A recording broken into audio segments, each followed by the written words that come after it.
வார்த்தையை பேசும்படி அடியனு கொடுத்த கிருபைக்கு ஸ்தோத்திரம். வல்லவர் இயேசு ஊழியம் மதுரையிலிருந்து ஸ்தோத்திரம்னக ஊழியர் ஆதி ஸ்டான்லி உங்கள் மத்தியில நான் பேசுகிறேன். அடியனை மறைத்து கர்த்தர் வெளிப்படுவாராக. ஆண்டவர் இன்றைக்கு நம்மோடு கூட பேசுகிற வார்த்தையினுடைய கர்த்தவே செய்தியினுடைய தலைப்பு என்ன? ஆண்டவருடைய வருகை சமீபமாய் இருக்கிறது, எனவே உங்களை ஆயத்தப்படுத்திக் கொள்ளுங்கள் என்று சொல்லி, இதற்கு கர்த்தவே சோத்திரமாக திறவுகோல் வசனமாக பரிசுத்த லூக்காவின் புஸ்தகம் 10ஆம் அதிகாரம் 9 மற்றும் 11வது வசனத்தை நான் வாசிக்கிறேன். இந்த 9வது வசனத்தினுடைய காரியம் சோத்திரம் உண்டாவதாக, அவ்விடத்தில் உள்ள பணியாளர்களை சுஸ்தமாக்கி தேவனுடைய ராஜ்யம் உங்களுக்கு சமயமாய் வருகிறது என்று அவர்களுக்கு சொல்லுங்கள். 11வது வசனம், எங்களில் ஓடின உங்கள் பட்டணத்தின் தூசியையும் உங்களுக்கு விரோதமாய் துடைத்து போடுகிறோம், ஆயினும் தேவனுடைய ராஜ்யம் உங்களுக்கு சமயமாய் வந்திருக்கிறது என்பதை அறிவீர்களா என்று சொல்லி எச்சரித்து அவ்வண்ணம் தேவனுடைய வருகையை குறித்து ஜனங்களுக்கு அறிவிக்க ஆண்டவர் லூக்காவின் மூலமாய் பேசுகிறார்.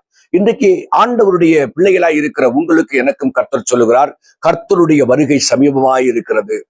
எனவே சோத்திரம் உண்டபதாக மனம் திரும்பாத, ஏதோ சோத்திரக ரட்சிக்கப்பட்டு ஞானஸ்நானம் எடுக்கிறோம், ஆலயத்துக்கு வருகிறோம், ஆனாலும் சில காரியங்களில நம்ம இன்றைக்கு வரைக்கும் கர்த்தவே ஏதோ மறைமுகமான சில பாடுகள், அதுல நமக்கு நல்லா தெரியும் சோத்திரம் உண்டபதாக இந்த காரியத்துல நான் பூரணமாக்கப்பட்டவன் அல்ல என்று சொல்லி, ஒருவேளை மனம் திரும்பாத நிலை நமக்குள் இருந்தால், முதலாவது மனம் திரும்பி ரட்சிக்கப்பட்டு மூழ்கி ஞானஸ்நானம் பெற்ற பிள்ளைகள் மனம் திரும்ப வேண்டும். இரண்டாவது, அநேகருக்கு நற்செய்தியை அறிவிக்கும்படி உங்களையும் என்னையும் கர்த்தருடைய நாமத்தினாலே ஆண்டவருக்கு மேற்கொண்ட வசனத்தின் மூலமாய் எச்சரிக்கிறேன்.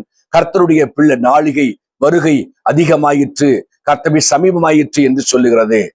காரியம் என்ன அப்படின்னு பாத்தீங்கன்னா, ஆமா, எபிரேயருக்கு நிருபம் 10ஆம் அதிகாரம் 25வது வசனம் சொல்லப்படுகிற வார்த்தை என்ன?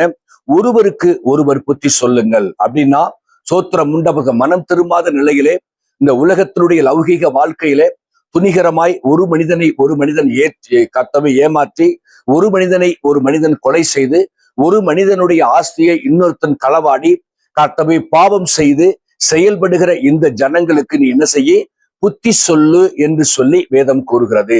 எனவே இந்த நாட்கள்ல நம்ம ரட்சிக்கப்பட்ட ஆண்டவரை ஏற்றுக்கொண்டது மாத்திரமல்ல, மற்றவர்களுக்கு இயேசுவின் அன்பை குறித்தும், கர்த்தரை பரலோக ராஜ்யத்தின் பாக்கியத்தை குறித்தும், கர்த்தரை மனம் திரும்பாதவனுக்கு பரலோகம் இல்லை என்கிறதை குறித்தும் எச்சரித்து நீ புத்தி சொல்லும்படியாக ஆண்டவர் விளம்புகிறார். இரண்டாவதாக யாக்கோப்பின் புஸ்தகம் 5ஆம் அதிகாரம் 8வது வசனம் சொல்லுகிறது, பொறுமையோடு உன் இருதயத்தை ஸ்திரப்படுத்திக் கொள். ஆண்டவருடைய பிள்ளைகளாய் இருக்கிற நீங்களும் நானும் நம்முடைய இருதயத்தை பொறுமையோடு ஸ்திரப்படுத்திக் கொள்ள வேண்டுமாம். இந்த வசனத்தினுடைய ஆழம் என்ன அப்படின்னா, ரட்சிக்கப்பட்டிருக்கிறோம், ஆலயத்துக்கு போகிறோம், தசமபாக காணிக்கை எல்லாம் கொடுக்கிறோம், உண்மைதான். ஆனாலும் சில காரியங்கள்ல ஒரு பதட்டமான நிலைமை, ஆனாலும் சில காரியங்கள்ல துணிகரமான வார்த்தைகள், ஆனாலும் சில காரியங்கள்ல நடக்காததை நடந்தது போல ஒரு வார்த்தை சொல்லுகிற ஒரு சுபாவங்கள், இந்த காரியம் எல்லாம் நமக்கே சில நேரங்கள்ல வெக்கமா இருக்கும். ஆனா ஆண்டவர் இன்றைக்கு சொல்லுகிறார், இது ஆவில அறிந்து உன்னை பொறுமையாய் உன்னை நீயே தியானித்து தேவனுடைய பிள்ளைகளாய் இருக்கிற நீங்களும் நானும் உங்களுடைய இருதயத்தை செவ்வை பண்ணத்தக்க வகையிலே சிறப்படுங்கள் என்று கர்த்தர் சொல்லி ஆண்டவருடைய வருகை சமீபத்தை குறித்து இரண்டாவது எச்சரிக்கிறார். மூன்றாவதாக 1 பேதுரு 4ஆம் அதிகாரம் 7வது வசனம் சொல்லுகிறது, ஜெபம் பண்ணுவதில் சாக்கிரதையா இருங்கள். தயவு செய்து அன்பு தேவனுடைய ஜனங்களாய் இருக்கிற உங்களுக்கு எனக்கும் தேவனோடு கூட உறவு கொள்ளுகிற ஒரு உன்னத அனுபவம் தான் ஜெபம். பரலோகமும் பூலோகமும் இணைகிற ஒரு உன்னத வல்லமைதான் ஜெபம். கர்த்தவே, ஜெபத்துல நீ உட்கார்கிற பொழுது பிசாசு நடுங்குவான். ஜெபத்துல உட்காரும் பொழுது உன்னுடைய மாம்சீக ஆவி எடுபட்டு பரிசுத்த ஆவியும் ஜெப ஆவியும் உன்னை நிரப்பும். ஜெப ஆவி ஒரு மனிதனை சோத்திரம் உண்டக பரத்துக்கு நேராய் நடத்தும். கர்த்தருடைய வருகையிலே நீ கைவிடப்படக்கூடாதபடிக்கு அவருடைய வருகையில நீ சேர்த்துக் கொள்வதற்கு ஜெபம் ரொம்ப முக்கியம். எனவே தயவு செய்து ஜெபம் செய். நான்காவதாக ஒரு காரியத்தை தேவனுடைய சமூகத்துல சொல்லியிருக்கிறேன்.